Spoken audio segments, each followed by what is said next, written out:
Good morning. Good morning. Yay. Hello, Seattle.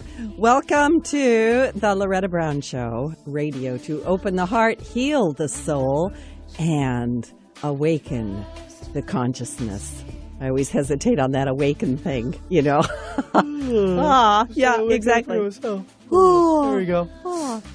Yeah. Wake up, Benny. You know, I'm laughing about you yawning because, you know, a lot of people, they come to me and they're sitting there and then they're trying to yawn. And we're always taught, why are we taught to put that yawning is impolite? Because, you know, it's kind of a yoga thing. Maybe I just don't want people to see the inside of your mouth. I mean, I guess that's a good question. I've never really thought about that. If anybody knows the answer to that, let me know. But you go, Yeah, you know, because you can make yourself yawn and that kind of clears everything out. So if you need to yawn while you're listening to the show, it won't bother me. I'm just letting you know. It is contagious. It is. When you yawn. It's very usually, contagious. You'll get someone that reacts right behind you on that one. Yeah, laughter can be a contagious That is too. a bonus, yes, yes. Yeah, that's a good one too.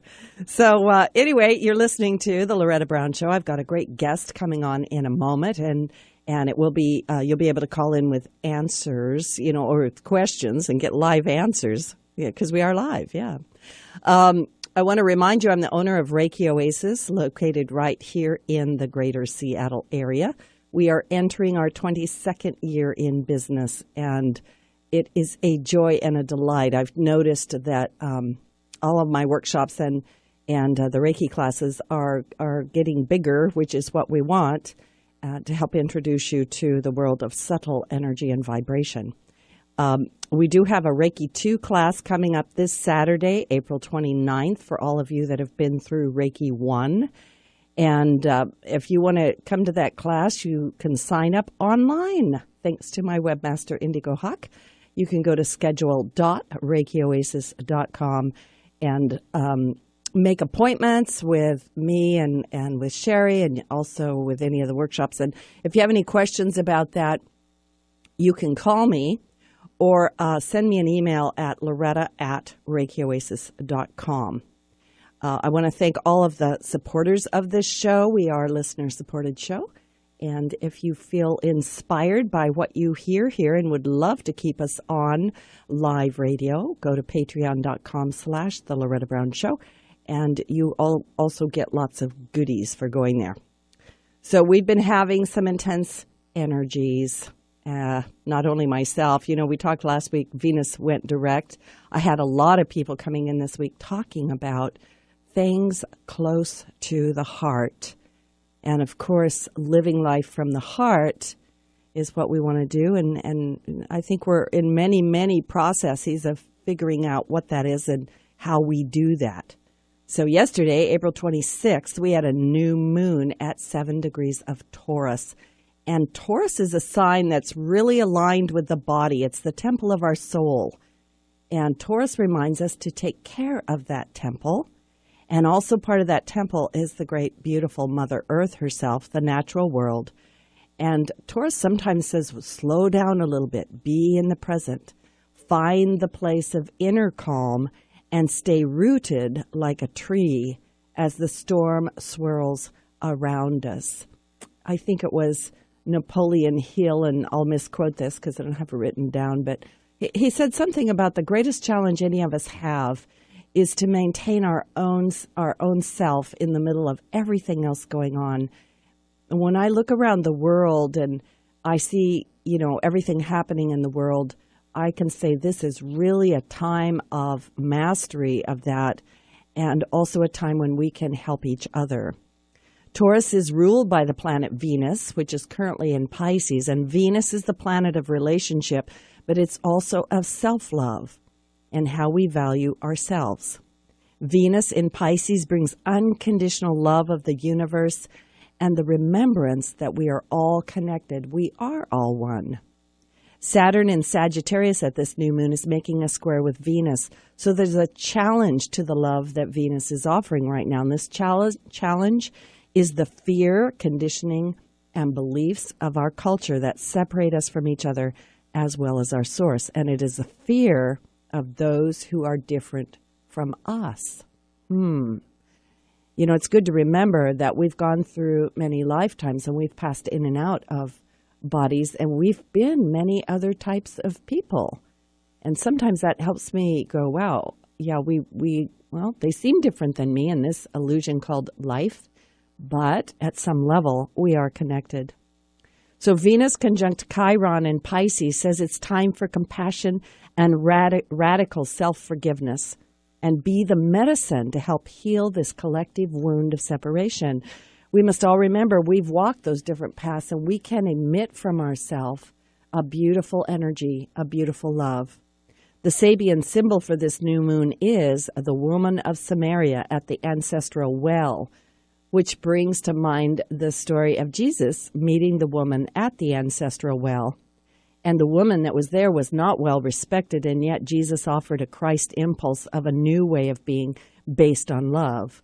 So the new moon is asking us all to go deeper into our ancestral wells and release old patterns of conditioning to allow universal love to enter our collective consciousness and do things a different way. As we are given direction for the future, it's good to remember, like I said, the mind needs to be in service to the heart. And we can lose our humanity if the mind is leading the way. So many indigenous people teach that the heart is the primary organ of perception and shows the way forward. And then the mind shows us how to do it. So we're guided in this Taurus new moon to remember who we are and to remember to our true nature, which is love. Albert Camus says, in the midst of hate, I found there was within me an invincible love. In the midst of tears, I found there was within me an invincible smile. In the midst of chaos, I found there was within me an invincible calm. In the midst of winter, I found there was within me an invincible summer, and that makes me happy. For it says that no matter how hard the world pushes against me, within me, there's something stronger and something better pushing right back. So I hope you enjoy that energy reading, that vibration for the week, and that you really got into it. It's really, like I say, I'm always amazed at how what is happening. There's a synchronicity with the guest that comes on. So I'm excited. I'm very blessed today to have Joe Gallenberger with me. He's a psychotherapist and a trainer at the Monroe Institute, and I've known about the Monroe Institute for years. My older sister turned me on to it. And when his beloved brother Peter committed suicide, Joe met his overwhelming grief with courage and open-minded curiosity. And using tools learned at the Monroe Institute and affirming that love can pierce any veil, he was soon able to contact his brother Peter on the other side. And if any of you have ever lost someone to suicide, if any of you listening have been contemplating suicide, or if you're just really wondering what does happen on the other side, then you're listening to the right show. And I'm going to bring Joe on. I want to remind the listeners that we will be taking callers today. And so the number at the radio station is 425-373-5527 or 1-888-298-5569. And once again, if you're feeling that little flutter of the heart or a little tug, that is the signal that it is you that needs to call in. You just need an ounce of courage to do it. Joe has written a great book called Heaven is for Healing, A Soul's Journey After Suicide. And so I'd like to welcome him to the show. Hi, Joe. Good morning.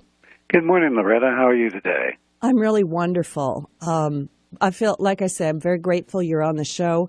I think that death is a difficult subject for people, let alone the subject of suicide, right? Yes. Yeah. And here you have had your own journey with this.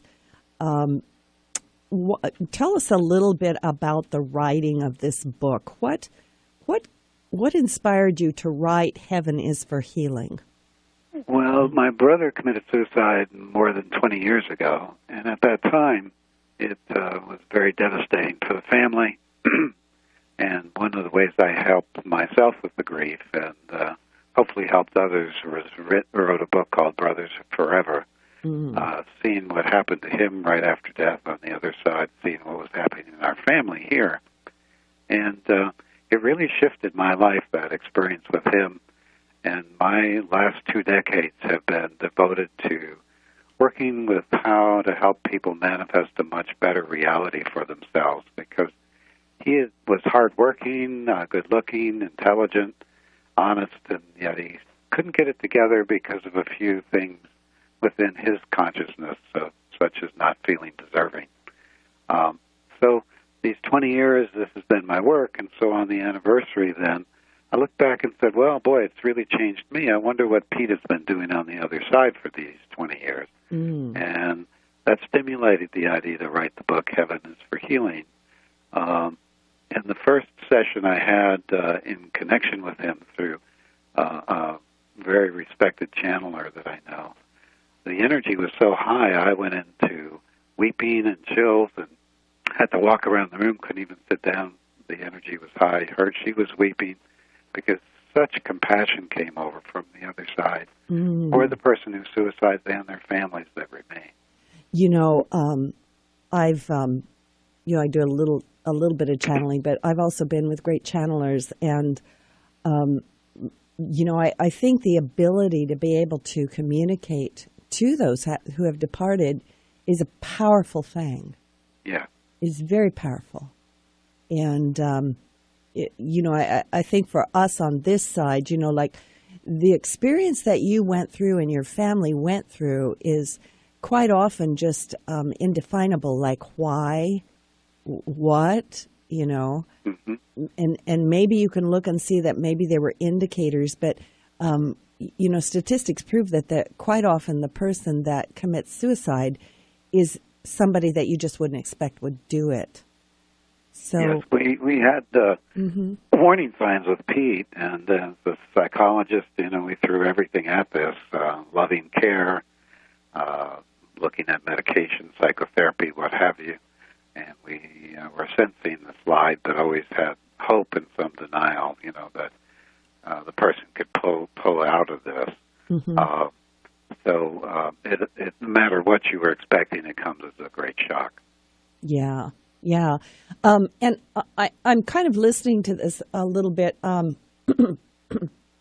did some work with people that have suffered from PTSD or post-traumatic stress, right? Yeah.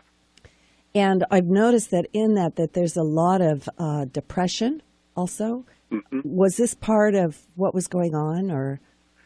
Yes, our family's got a history, I think, genetically based of depression. I fought that for 30, 35 years myself. But it boiled down for him, much the circumstance, regardless of how hard he tried, he didn't seem to be able to get stable employment. So financially things slid. And then he had a car accident that left him in chronic pain.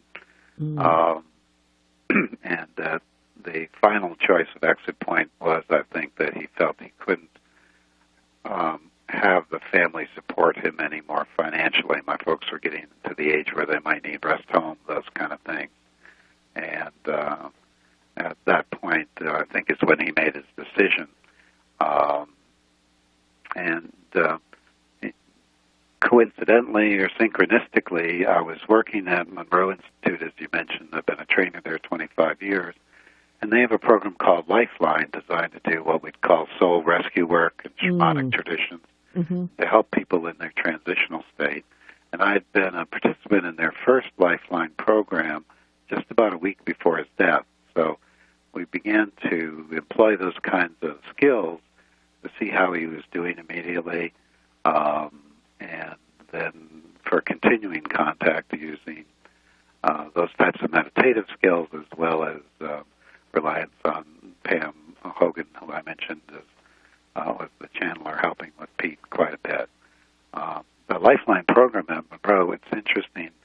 Bob really liked to have verification. He was scientifically bent. And there has been TV shows that did show on that Lifeline, and then they went and researched even people's reports of meeting somebody from the 18th century on the other side. And they were able to find good verification and records for what people were experiencing. So scientist and me know we weren't just making all this up, if you will.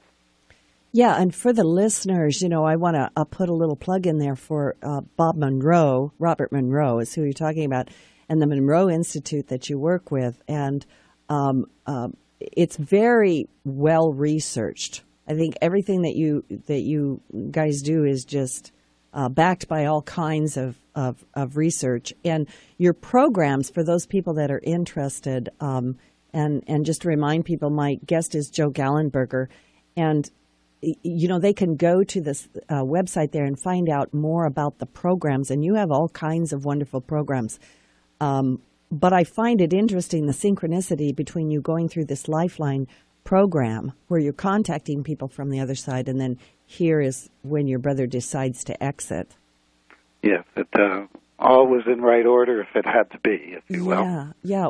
Were you able to contact him directly in those levels? At the beginning, usually, it's interesting. With sudden death, there's shock of any kind.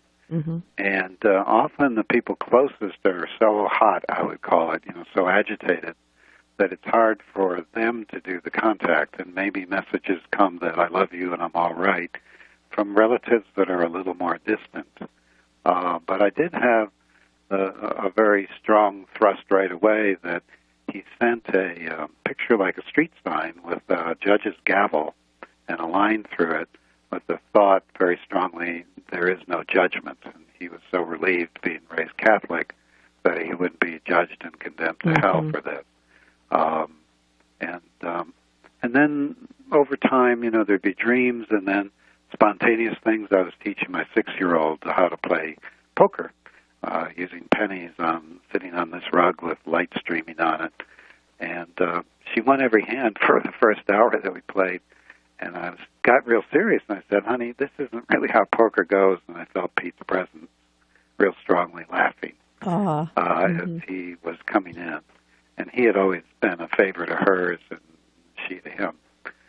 So there's spontaneous contacts like that, and then in meditative states, it can be good if you're trying to be in touch to see the person in their highest and finest, some essential quality of their personality. Even if the last time you saw them they were old and decrepit in a rest home or in a coffin or what have you, seeing their body, it's good to visualize them in very high light and doing well. And sometimes contact is possible. Yeah, I have people ask all the time, can I talk to my dearly departed one, my one that's passed on? Can I talk to them right away? And I've heard all kinds of various things about that. Are people? What happens when they die? What happens? Especially with in this case, we're talking suicide. Yes, it's kind of a big. Pretty much everybody, best I can tell, is met with great compassion. No matter the method of passing, all death leads to light, if you will. The same for all experience is treasured. With suicide, they describe to me a range of response, because suicide covers a range of behavior from, I have 2 weeks to live and I'm in terminal cancer and I'm just going to exit a little sooner, to an adolescent who didn't get a good mark in school or somebody rejected them. It's an impulse to murder-suicide, which causes great damage for people. So the typical thing would be that it seems like the other side adjusts to what the person's vibrational rate and thought process and emotions are. If it's very rough, which it often is with suicide, they may be put into a very quiet state, almost like a coma state, and begin to be worked with unconsciously to clear some of these energies. But at some point, seems to be becoming more awake, if you will, and then be led through compassionately, very compassionately, a review with no judgment, but a review of what would have happened if they stayed, possibly what were the potentials for that life, what was learned, and with great hand-holding by beings on the other side if the person feels regrets or guilt or what have you. Then there seems to be almost a classroom-like period. This could take, my brother, again, he's about ready to reincarnate, if you will, but it took about 20 years. So these things can take a while in Earth time. But that classroom, being able to teach things in many ways, simulations, book learning, whatever would appeal to the person, to get information in about what really makes life go very sweetly and well, what the purpose of things are for them. And eventually then after that there is some choice period with the soul's freedom of choice deeply, deeply respected.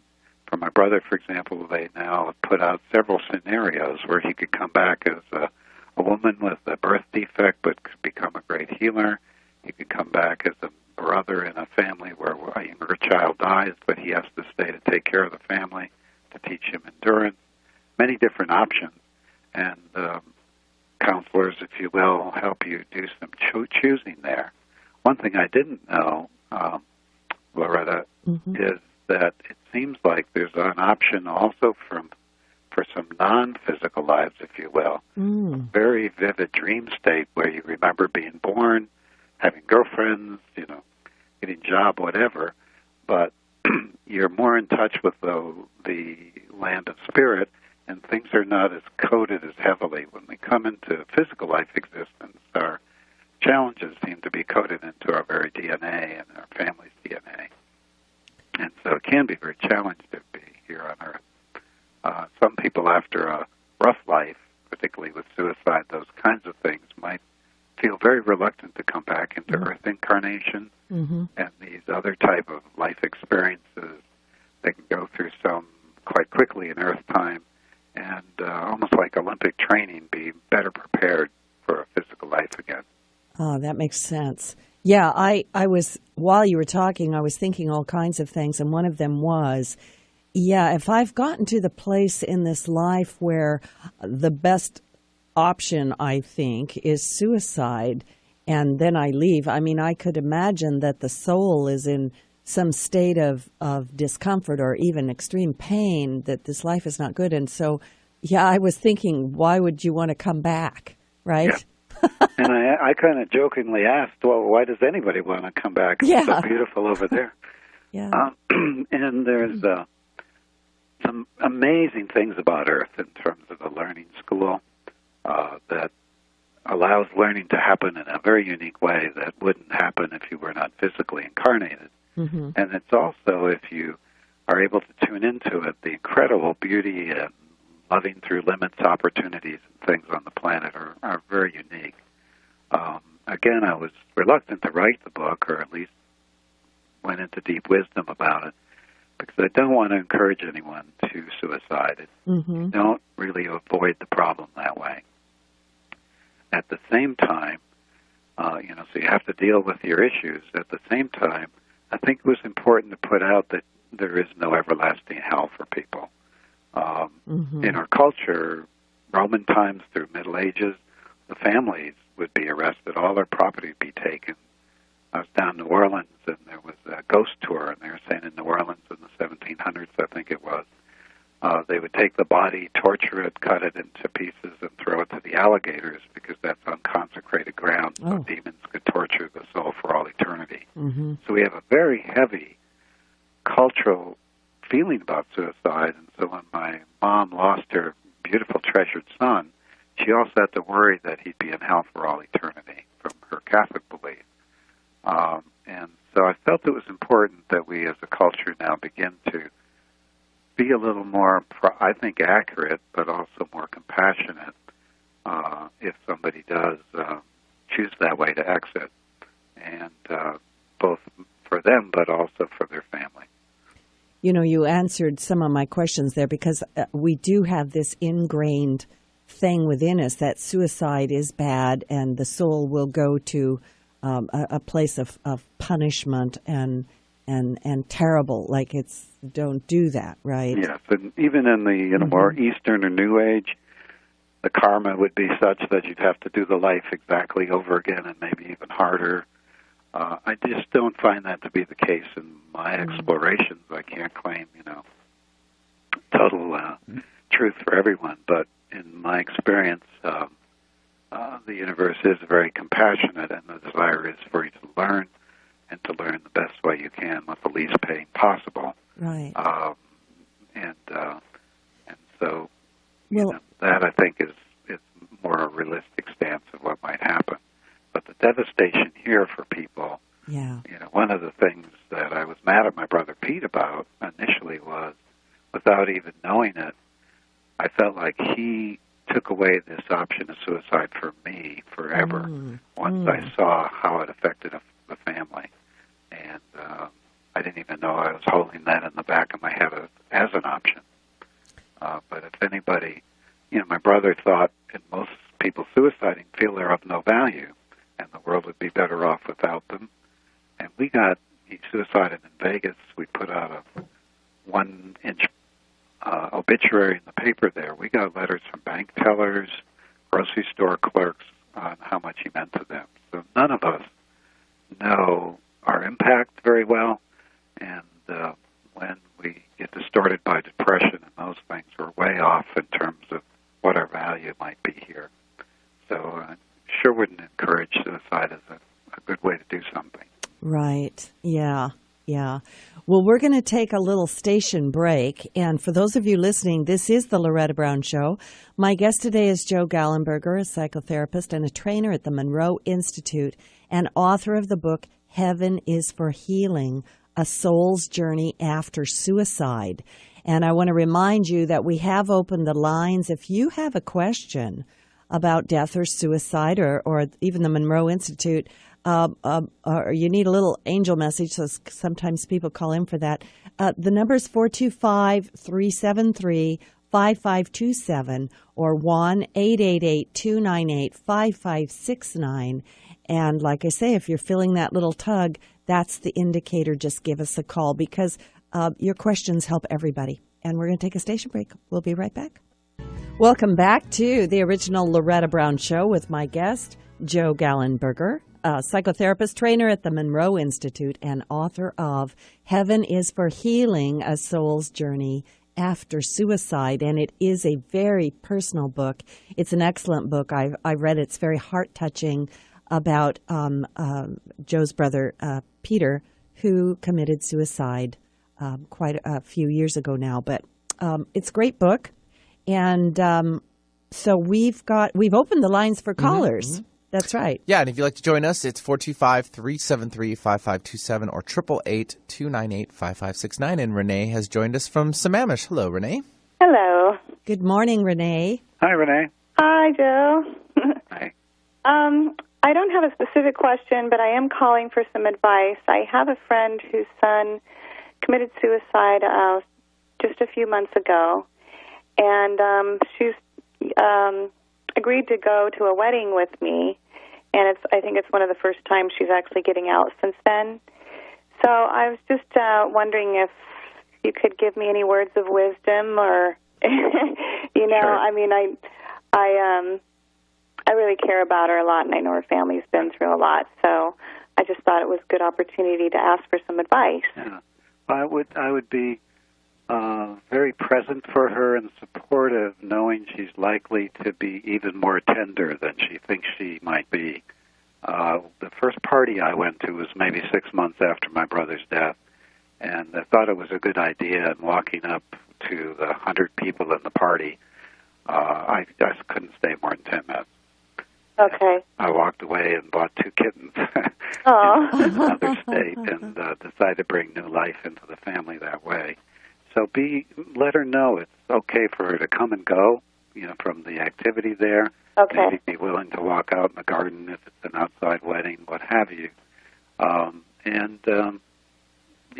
It is very variable where she would be. And if she feels discouraged about her progress, the culture has this idea in 1 year you should be fine off of anything.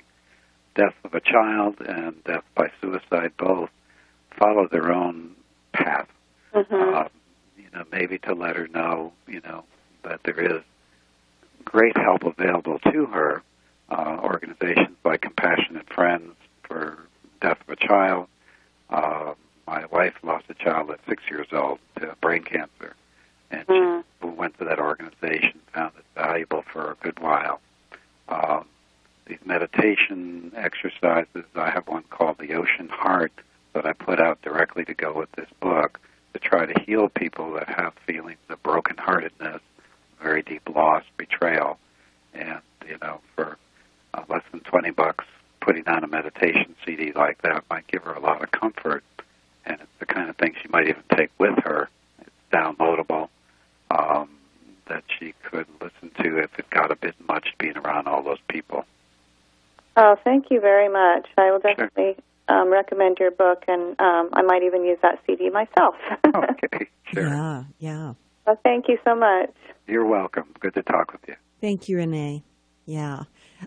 She brings up some really great questions, and I want to ask you, can you tell us a little bit more about the Ocean Heart and where that came from? Yes, when my brother died, I felt like my heart was broken. That's our cultural image of deep loss. Yeah. And realized that, with that we try to close our heart off to protect from more pain. And I needed to do that to take care of my young daughter, my family, my practice. But I was not the same person anymore. I was not as open. And so I came up with this image of your heart as a vast ocean. And if somebody comes into my life now, it's like putting a hand in water. They're fully enveloped without resistance. But if they leave, it's like taking the hand out of water. The water goes back to complete, perhaps just losing a drop. And with that image, I was able then to be very present, compassionate, through many other deaths since my parents and other people close to me, and not have this bitter grieving process and isolated grieving process. So we use very sophisticated brainwave technology, so people that have never meditated are able to key in and relax within 5-10 minutes and go with this. The interesting thing is, as I began using it, I also found it very useful for people just to handle all the stress now of politics or what's going on in the Middle East or the fear forms about North Korea, to hold any agitation with a much greater sense of peace, compassion, and yet being present. So it's only been out a few weeks, but I'm getting rave reviews on it working that way. So I'm very hopeful it'll help a lot of people. OceanHeartCD.com is the website, or my general website to go get it. Okay. OceanHeartCD.com? Yes. Okay.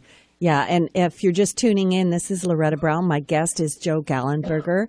He is psychotherapist, trainer at the Monroe Institute, and author of the book, Heaven is for Healing, A Soul's Journey After Suicide. And, we are talking about a difficult subject this morning, death and suicide, and it is an opportunity for you to be able to ask Joe a direct question at 425-373-5527 or 1-888-298-5569. And Joe, I think one of the hardest things, when we're in this grief process, because suicide is, any death is intense grief. It can be. But suicide quite often really takes us down.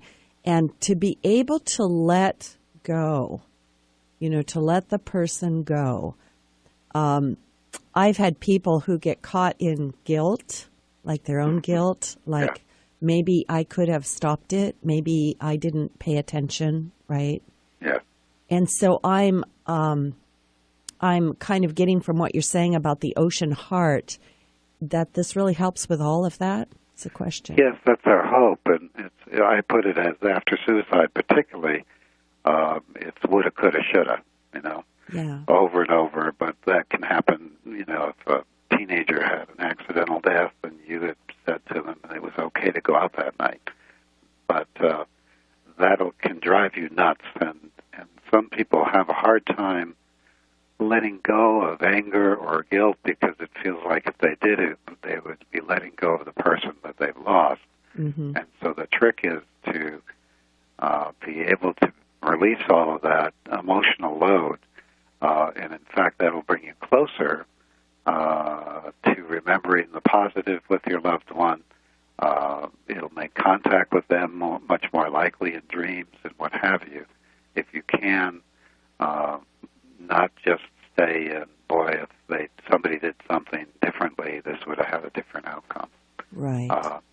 helpful to talk to a counselor during that time, or really good friends.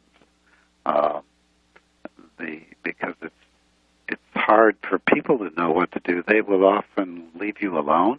Mm-hmm. And in the project of doing this book and the CD Ocean Heart, the sound engineer said he had lost a son to suicide. The people came out of the woodwork that I'd been in relationship with for many years and never knew they had this event in their life.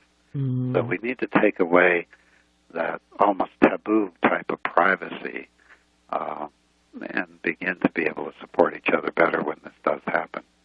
That is such a good point, because you're right. If we lose somebody through a car accident or through a disease, that's hard enough to talk about. But when it's suicide, you bring it up and it's like the room goes quiet, right? Yeah. And you're right. People do not know what to say. The other thing, and I run into this with my clients too, where the grieving process is a complicated thing. I'm not a psychotherapist, but it kind of circles around and will hit you at the oddest times, and something will trigger it, and off you go. I call them grief bombs, right?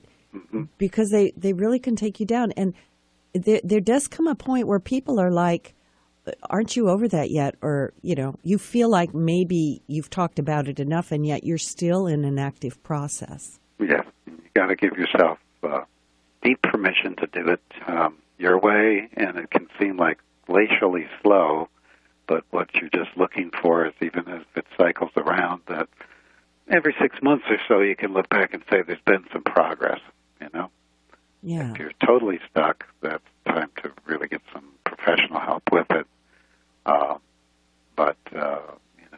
Yeah, and it is a very private and individual thing how people will go through this process. Yeah, I think it's very personal, and like you mentioned, isolation is something to avoid if you can, and get the help. I really encourage people to get help. Find someone you can talk to that can really help you process through it. Mm-hmm. Yeah, because it might be. I mean, people will feel funny and call somebody up and going, "Well, I'm suffering from grief. I need some help." Right. Mm-hmm. So yeah, it's out there. It is available. And other things, is the beauty of nature, the beauty of music, physical activity, getting involved, helping someone else. You have to. I found TV almost impossible to watch. It seems so trivial and petty. Mm-hmm.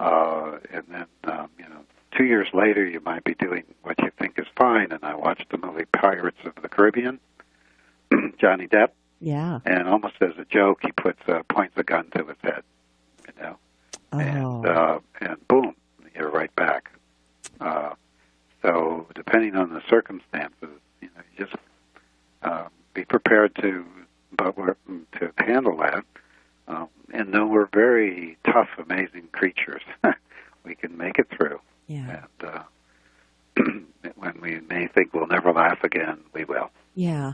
And for those listeners, I want to remind you that Joe Gallenberger has a great CD out called The Ocean Heart, and you can find it at oceanheartcd and .com, right. Mm-hmm. And also Heaven is for Healing, A Soul's Journey After Suicide. I wanted to ask you, you have mentioned that your brother, let you know through Pam Hogan, who channeled, that he was kind of put into, I think he was met on the other side with his guides, loving beings, right? Mm-hmm. Who helped him and took him to a place of sort of like resting for a while, if I understand you correctly? Yes. Again, his consciousness was quite scattered. He said, boy, that's not the way to exit when he left that way.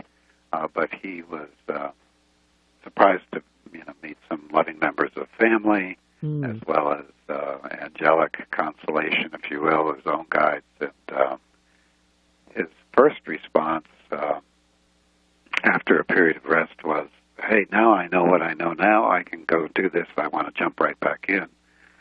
And they advised him to just be on the observation plane for a good while and watch how I handled things and other family members. And he said, okay. and he did that.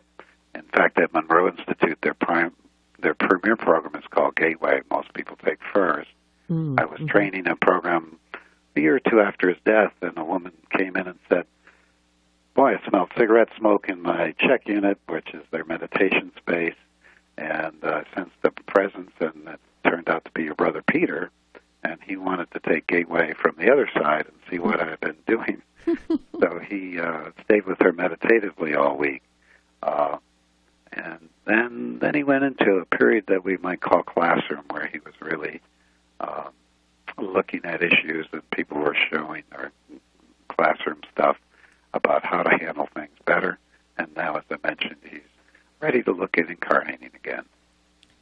So I have a question for you.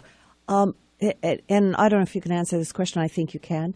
How much of Peter's life was karma? Like, some people are like, what's my destiny? How will I die, right? Was suicide part of that, or was part of it his feelings of unworthiness, the laws of attraction? What was really playing out there?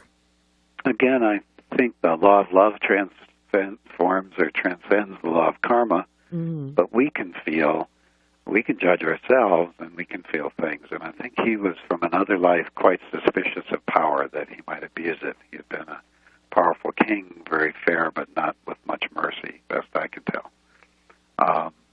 And so he came in to work on those issues. But I want to really make it clear, Loretta, we cannot judge. He came in this life thinking love was probably not real, and he left the life knowing love was real. That's an amazing victory on a soul level. But here it might look like he was a failure on earth-space criteria of making money, etc. So, again, no life is wasted, and every experience is treasured. But we can't judge very well. My mom had Alzheimer's. That was the one thing she never wanted to do, is go to a rest home. And after she died, I asked Mom, what was going on with that? And she said, well, gee, I couldn't find a way to get rid of all my religious guilt except to forget everything. And your dad had been with me 64 years, and because of the process of me being in the home, he learned how to cook and clean, take care of himself, meet new friends, so he could go on after I transitioned. And all of a sudden there was this beautiful plan, where on the surface it looked very grisly, being in the rest home. So we are not good judges of success. And the good news within that is to have faith that whatever is happening probably can be used for great value. Yeah. Does that make sense? Yeah, very much so. And in fact, quite often, because I really work from that that space, I don't know what to call it. People come to me all the time, and they'll ask about events going on in their lives. Why did this happen? Why is that happening? And I quite often get answers that they're at free will choice. Sometimes this is what your soul is trying to learn, right? Like, it's this sort of a thing, rather than, and you kind of touched on it, because your brother Peter is they're giving him options for what to come back in, doing. And one of them was a woman with certain handicaps or whatever. And we quite often think that's karma. Like, okay, they have to be handicapped because of karma. But what I'm hearing you say is that it's not like that. I think, you could put it under the karma deal a little bit. But in my work in the last 20 years on abundance creation, what I'm seeing is mainly when we vote for fear, we're in trouble, and when we vote for love, we're not. So my phrase on my wall is, fear is expensive, love is priceless, choose wisely. And it's almost physics. If you are in 90% fear of always being alone and being rejected, and only 10% wanting to find your soulmate, it's not going to work well. If you got to 60% want the soulmate, 40% fear from past relationships, things might start happening, but with lots of glitches. If you get to 90% desire, clean and clear, and only 10% fear, that's when things come in with great synchronicity, great energy, and even better than you expected. So you don't have to be perfect, but you need to learn tools to be able to manage any fear in your life and let it go and release it. And much fear has come by honestly. I was in a body cast for a year after a motorcycle accident. I don't particularly like cars approaching me fast from the right.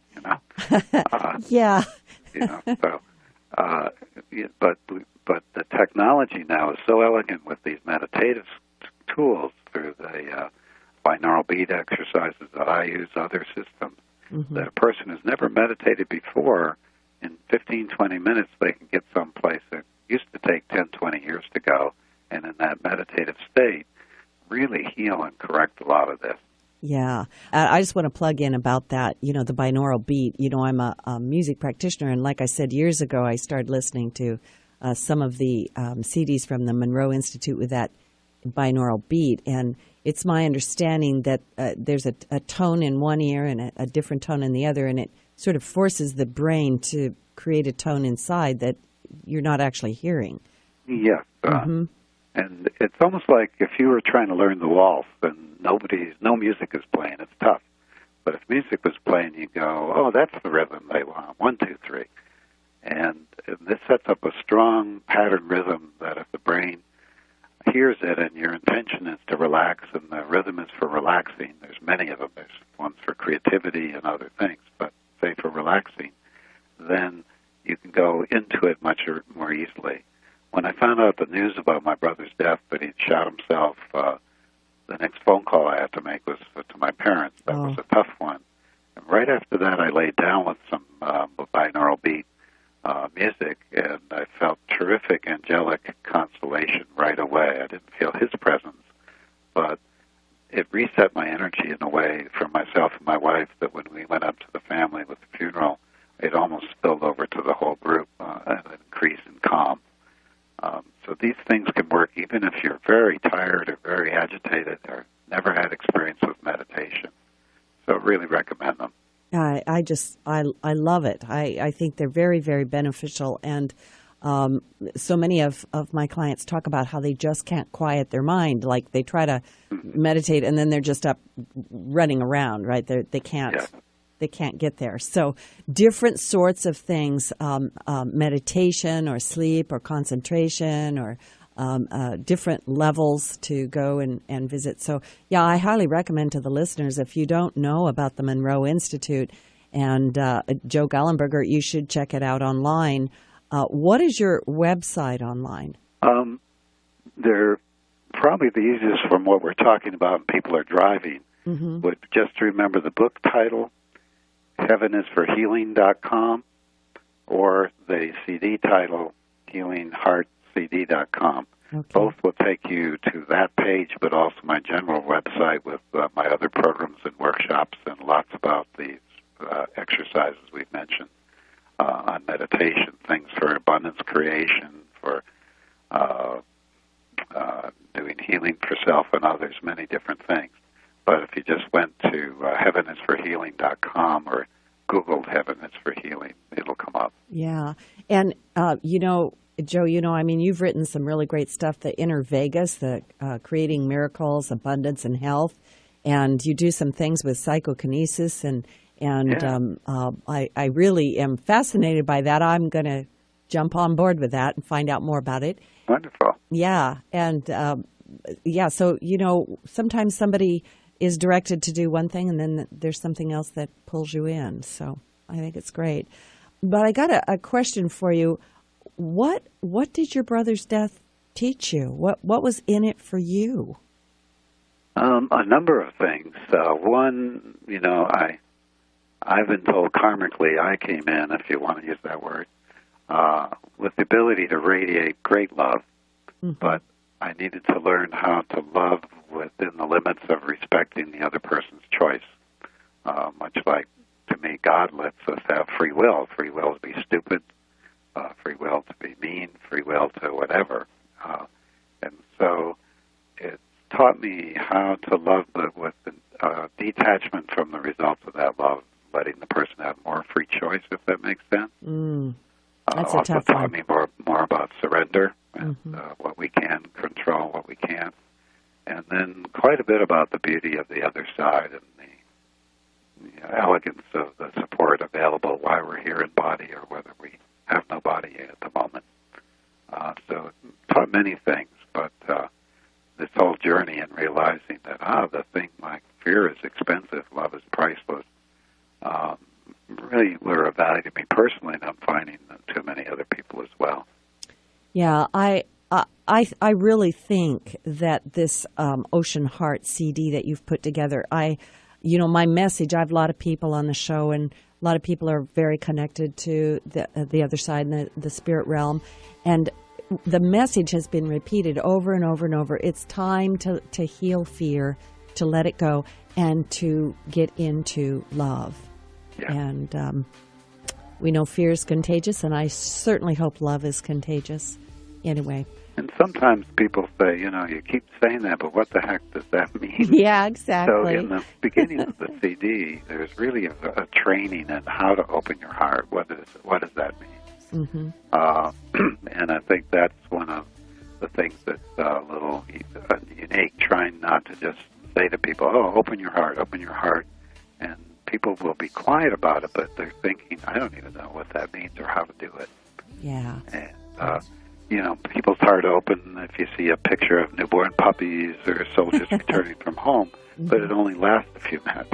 Yeah, so this is the way to do it on a grander scale. So this is Loretta Brown. My guest today is Joe Gallenberger. The book is heavenisforhealing.com. And I hope the show helped you. Have a wonderful, blessed week. Be kind to each other, love each other. And thanks so much for listening. Talk to you next time.